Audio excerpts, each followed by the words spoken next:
Le formulaire de procédure civile électronique.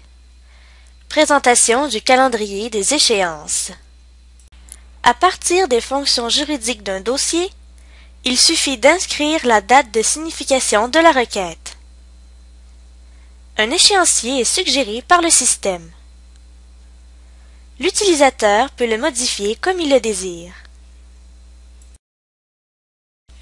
Lorsqu'une date d'échéance tombe un jour non juridique, le système effectue un report au prochain jour juridique.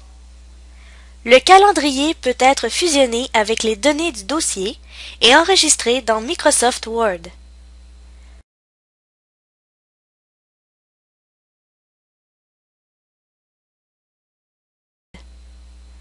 Par défaut, le système suggère l'enregistrement dans le dossier en cours.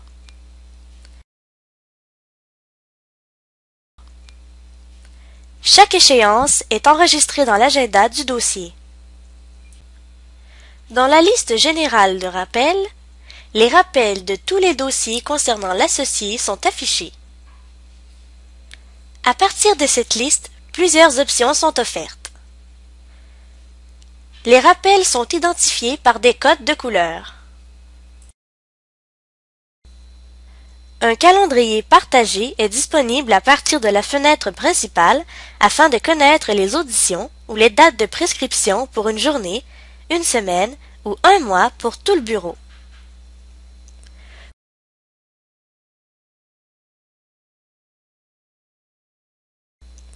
Comme la liste générale des rappels, il est également possible d'accéder directement au dossier concerné à partir de ce calendrier.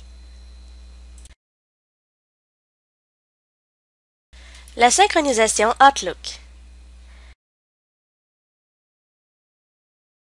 À partir du dossier, la fiche d'ouverture, les coordonnées du client ainsi que les rappels peuvent être synchronisés vers Outlook en un simple clic. Dans la liste de tâches Outlook, on voit que les rappels ainsi que la fiche client ont été inscrits dans le dossier 1008.1. La fiche client contient des liens vers les différents intervenants. On voit ici les rappels importants comme l'inscription pour enquête et audition. Dans cet exemple, la date d'audition de la requête est inscrite dans le calendrier.